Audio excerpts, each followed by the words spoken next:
കൂടുതൽ വാർത്തകളും വീഡിയോകളും കാണാൻ ഈ ചാനൽ സബ്സ്ക്രൈബ് ചെയ്യുക. കൂടെ ബെൽ ബട്ടൺ അമർത്തുക. Please subscribe our channel. നമസ്കാരം. എല്ലാ മാന്യ ജ്യോതിഷ വിശ്വാസികൾക്ക് എൻ്റെ ഈ എപ്പിസോഡിലേക്ക് സ്വാഗതം. പല ആൾക്കാരും വിളിച്ച് ചോദിക്കാറുണ്ട്, ത്രിപുരബാല സരസ്വതി മന്ത്രം എന്തിനാണ് ഉപയോഗിക്കുന്നതെന്ന്. ത്രിപുരബാല സരസ്വതി, ബാലാസരസ്വതി എന്ന് പറഞ്ഞാലേ അറിയാമല്ലോ എന്താണെന്നുള്ളത്.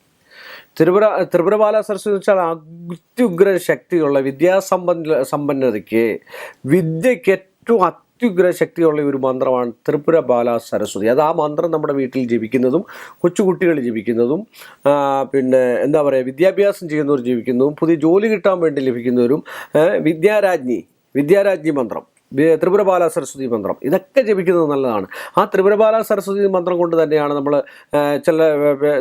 ചില ആൾക്കാരോട് പറഞ്ഞ ത്രിപുരബാല സരസ്വതി എന്താണെന്ന് പോലും പറയുന്നില്ല. ഞാൻ പലയിടത്തും പറഞ്ഞു നോക്കിയിട്ടുണ്ട്, പല ആൾക്കാരോട് പറഞ്ഞിട്ടുണ്ട് ത്രിപുരബാല സരസ്വതി മന്ത്രം കൊണ്ട് ബ്രഹ്മീകൃതം ആ നെയ്യ് ജപിച്ചിട്ട് 7 ദിവസം അല്ലെ 12 ദിവസം അല്ലെ 21 ദിവസം ശുദ്ധവൃത്തിയോടുകൂടി ഉള്ളി കഴിക്കാനായിട്ട് പറയുന്നുണ്ട്.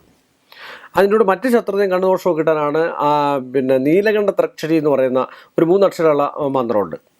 ആ മന്ത്രം കൂടെ കൂട്ടി ജപിക്കാൻ പറയാം. ത്രിപുരബാല സരസ്വതി ഏറ്റവും അത്യുത്തമമാണ്. ജോലി സംബന്ധമായിട്ടുള്ള വിഷയത്തിന് നല്ലതാണ്, വിദ്യാഭ്യാസം നല്ലതാണ്, ഒരു ടെസ്റ്റുകൾ എഴുതിയിരിക്കുന്നവർക്ക് നല്ലതാണ്, ഒരു എൻട്രൻസിൻ്റെ കോച്ചിങ് അല്ലെങ്കിൽ എൻട്രൻസിൻ്റെ പരീക്ഷ എഴുതുന്നവർക്ക് നല്ലതാണ്.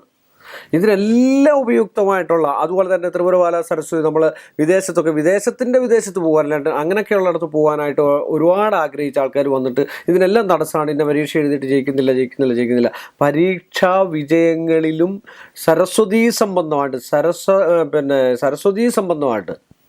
ഉള്ള എല്ലാ വിഷയങ്ങൾക്കും ത്രിപുരബാല സരസ്വതി മന്ത്രം അത്യുത്തമമാണ്. അത്യുത്തമമാണ്. അതുപോലെ തന്നെയാണ് വിദ്യാരാജഗോപാലും.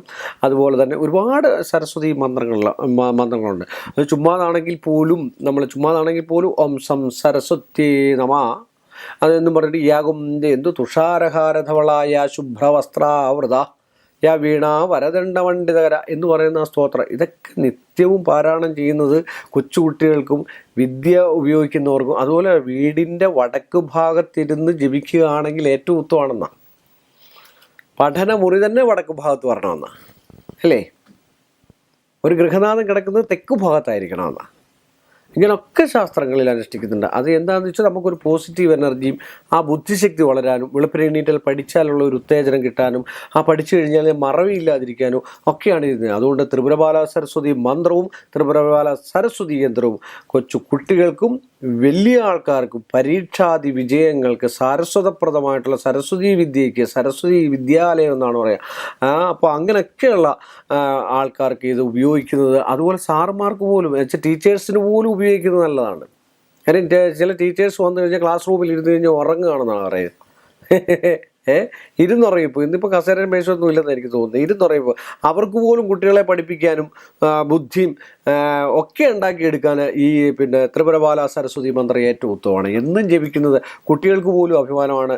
എല്ലാവരും വിദ്യയെ അഭിമാനിക്കുന്നതും വിദ്യയെ സ്വായത്തമാക്കാനും ത്രിപുരബാല സരസ്വതി ജപിക്കുന്നതും ത്രിപുരബാല യന്ത്രം ധരിക്കുന്നതും ഏറ്റവും ഉത്തമമാണെന്ന് പറഞ്ഞുകൊണ്ട് ഈ എപ്പിസോഡ് ഞാനിവിടെ വൈൻഡപ്പ് ചെയ്യുന്നു. മറ്റൊരു നല്ല വിഷയമായിട്ട് നിങ്ങളുടെ മുമ്പിൽ വരുന്നത് വരെ എല്ലാ മാന്യ പ്രേക്ഷകർക്കും എൻ്റെ നിശ്ചയമായ നന്ദി, നമസ്കാരം. കൂടുതൽ വാർത്തകളും വീഡിയോകളും കാണാൻ ഈ ചാനൽ സബ്സ്ക്രൈബ് ചെയ്യുക.